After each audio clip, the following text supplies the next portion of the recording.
Okay, I think so. This is another one. Can I have the name of? Okay, are you Leo or Na or Donna? Leo, right? And you see you do counting the view and comments, some tags. You can style the tags better, probably. Does the search function work? Yes. Yeah. So you use active model to scoping. And another one with Phoenix or Nghi. Are you Nghi or Nghi? Right? Yeah, this one you take advantage of the bootstrap labels. Jasmine, can you help turn off this light? Do you know where it is? This light. Could you help me turn it off? That's Jasmine of Mingo. They turn off. Yeah, this one, not the projector, but just the light. Yeah, this one as well.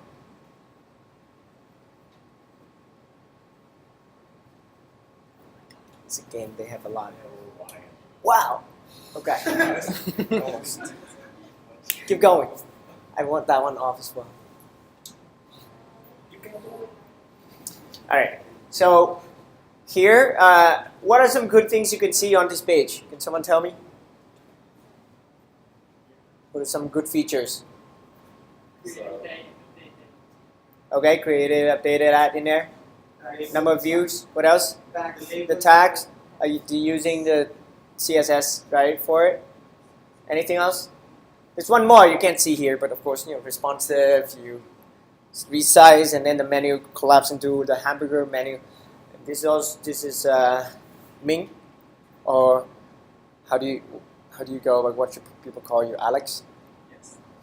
Yeah, so it's cool, like dark theme, and what is it in here? Are you using Bootstrap 3 or 4? I'm using the Bootwatch. This is the custom version. Yeah, so that's Bootstrap 3. So in Bootstrap 3, this is called the panel, and in Bootstrap 4, what do you have? The CSS class. Yeah, it's perfect. Thank you. In Bootstrap 4, you don't have the panels anymore. These are the class card, right? Card block. Cool. All right. So thank you very much. Those are the best submissions so far. Obviously, some of you made some really good attempts. Sorry if I missed, mentioning yours. Let me know if I forgot yours. Okay. Every week, you will have homework. We have to spend a lot of time looking through them. That's how we learn. Okay. So this class is 8 weeks long, but it's like 9 weeks because after 8 weeks, you are going to present. We have demo day. We have 6 classes so far, 4 demo days, and demo day the teams in 3, right, present their projects. In the first half of the course, first 4 weeks you have homework, weekly homework. In the final 4 weeks you work on your teams, on your projects. So so far. We'll see what happens next. But so far, each time we have a winner prize. The winning team gets $1,000, and then in the recent demo day, the runner-up get $500. 2 teams are runner-ups. So Guan was the winner of the last demo day. Who here came to the demo day? Did anyone of you go? Okay, you were there. You saw his team, right? The Ruby team beat the iOS and Android and become the best teams. So we'll see this time. We don't have Android, but we have iOS and Ruby. Now, we're meeting on Monday and Wednesday. On Monday, 7 p.m. like today, is lecture. And on lecture, we try to drive through a lot of concepts. Except today, I have to explain the rules very carefully to you. On Wednesday, make sure you bring your laptop. Make sure you already install your gems and everything, because you're going to pair with your friend, right? It's a pair, and we switch things up, but you have to learn by explaining to the other person. We try to make it effective. If you just follow the instruction, discuss how to solve the problem with your friend, new friend. And assignment, it's usually due a day before lecture, and we expect everyone to turn in on time. So if you don't, and you come to lecture and you don't have your homework, we will ask you to leave. So there is some. Let's see if I have the policy here. Not yet, but I'll explain that in a bit about late homework. So week 4 to week 8, no, you don't do homework. You still do lab on Wednesday, but you can work in your teams. It's very important, not about coding only, right? It's about your leadership. It's about how much you contribute to the team. Planning. Oh, I have about 5 hours a week. That's okay. Then you get grouped with people who have less time, but you all contribute. Make it worth it. Some people have 20 hours a week and they work on something more difficult. Alright, so that's 10 minutes. Anyone feeling sleepy? Falling asleep yet? Yeah, so that's my trick. Every 10 minutes, I'll just shake you up and then here we go. If things go according to plan, I think we have a demo day. This is the last day in class. Week 8, Wednesday of week 8, which is 7 weeks from now, right? What day is it? August 24th. Does anyone know? Come on. Come on. Was it? Okay, it's my birthday.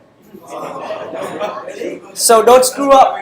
My birthday is on 16th. 16. So you can screw up on the 16th of August. I'm 20. Huh? I'm 20 August. Awesome. Yeah, so we should move the date to that because I don't want to be sad on my birthday, man.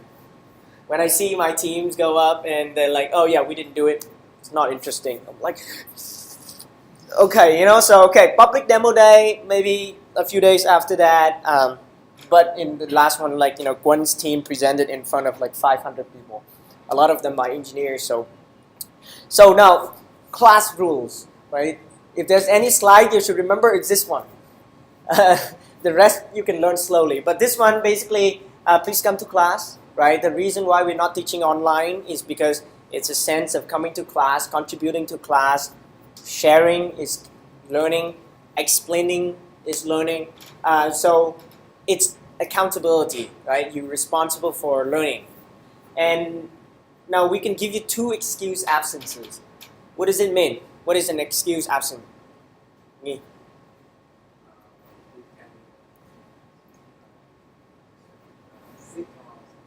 Yeah, if you have a reason, excuse, right? Then you can say, hey, teacher, I cannot go to class. That's my strike 1, okay? And it's like, okay, feel better, right? And then, second time, hey, teacher, I have company work. We deploy to production today and we have to stay back. Cool, good luck, don't, go there and get a salary raise, get promotion, great.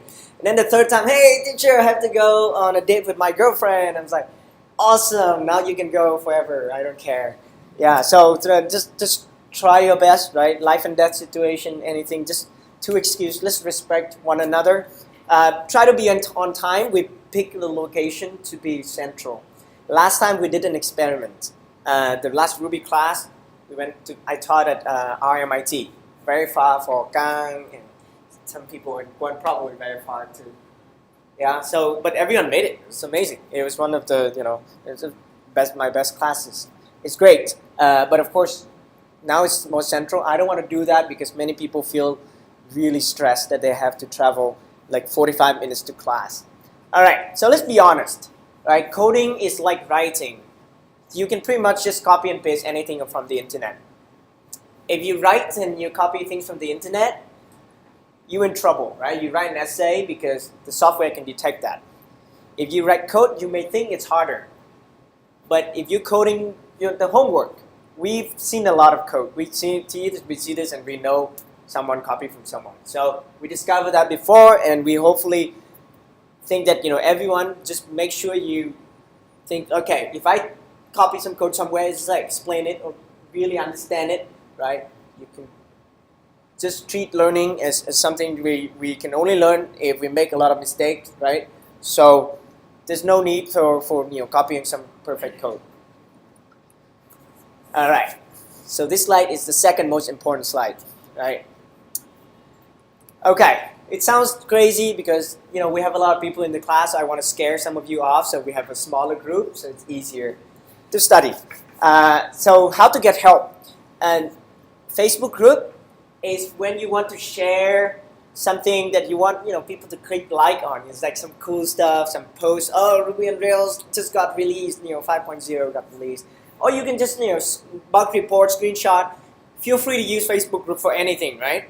But we realize that we also have Slack, so that if you want to ask stupid questions, hey, how do you add 1 + 1 to 2 in Ruby? And you can ask, because as people type all these questions, your stupid message, your stupid question go away. So do that.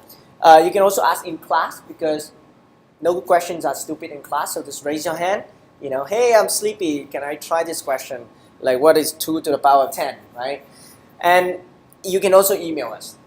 Email is usually, hey guys, hey Ruby teacher and teaching assistants, I cannot make it to class. That's a good way to get to us. You can also send a Slack message.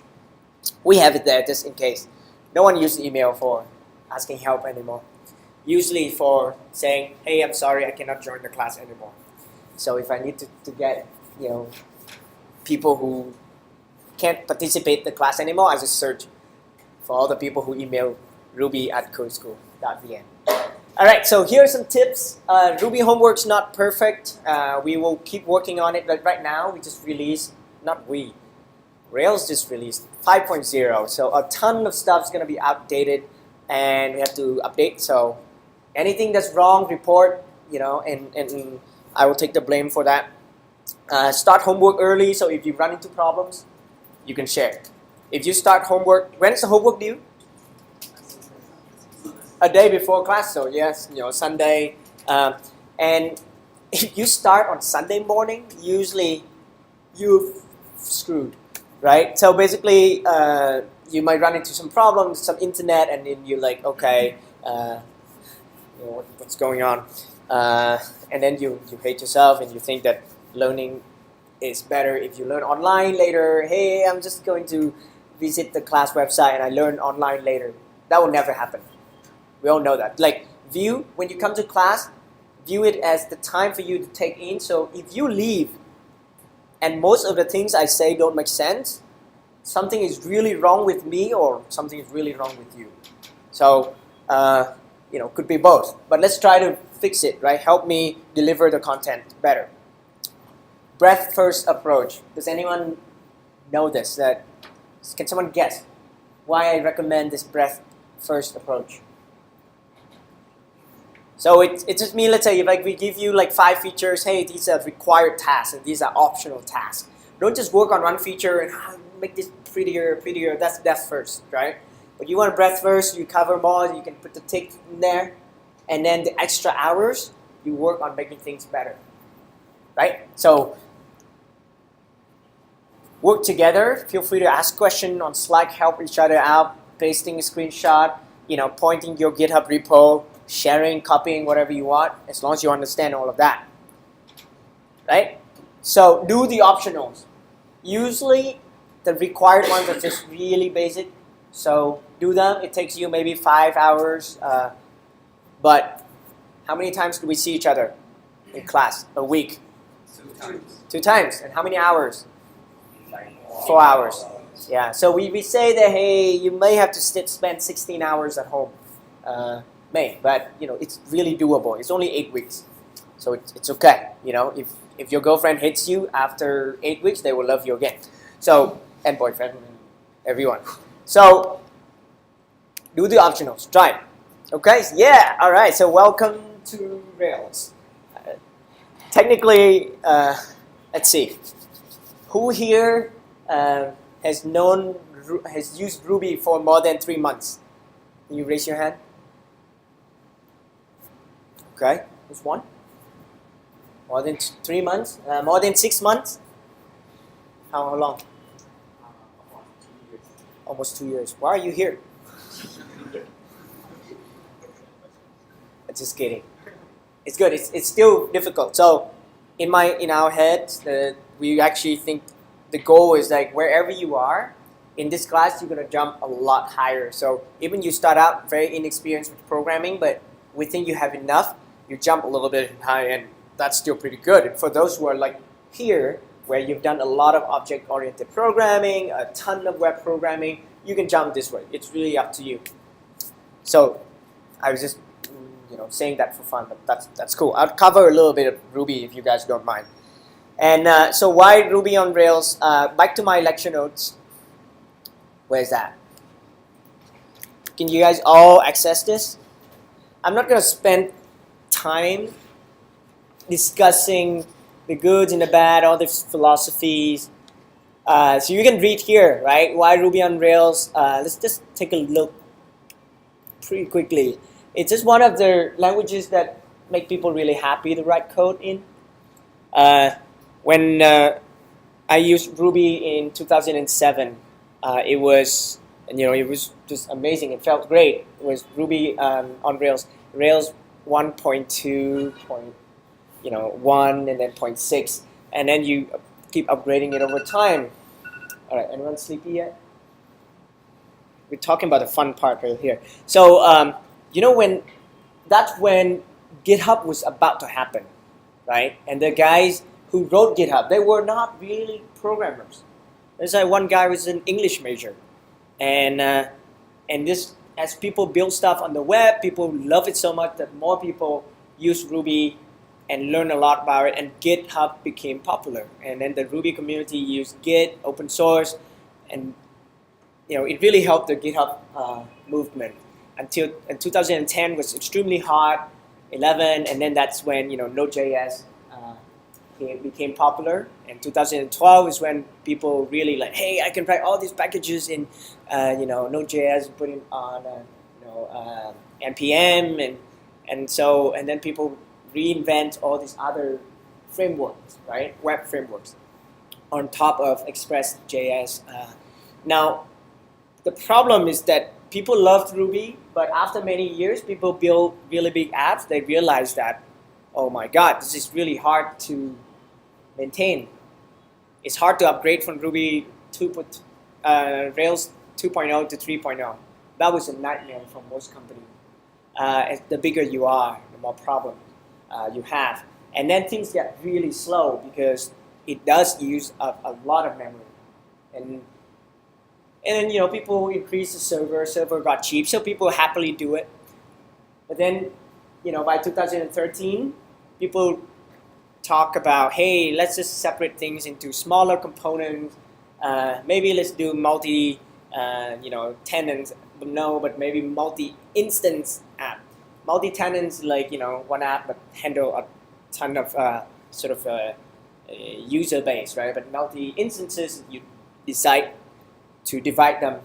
And then with Node.js, it introduced a non-blocking I/O, and it's also more memory efficient. It's a different way of the callback system is refreshing for many people who use Ruby, and they always open a class and add more methods in it. It's like monkey patching, and there's a lot of disadvantages if you abuse Ruby. So the lesson learned is that Ruby is wonderful to use, very powerful. You can do whatever you want, but the downside is that Ruby gives you everything that you need, also give you everything that you don't need, right? So, but it really helped all this movement. And even then, now Node.js died down, and they realized that there's all these modules, packages, they all quite sucky anyway. So it's really up to you. If you want to build things fast, then you can use Ruby on Rails. It's now the most mature, right? It's like PHP, but it's a lot more beautiful. It's actually much more testable. Test is another thing that Ruby really changed the programming landscape, right? They write better tests. But if you want to build fast apps, right? If you want to build fast apps, you go for something else, right? That's why some of the smartest Ruby people actually have moved to like Elixir, right?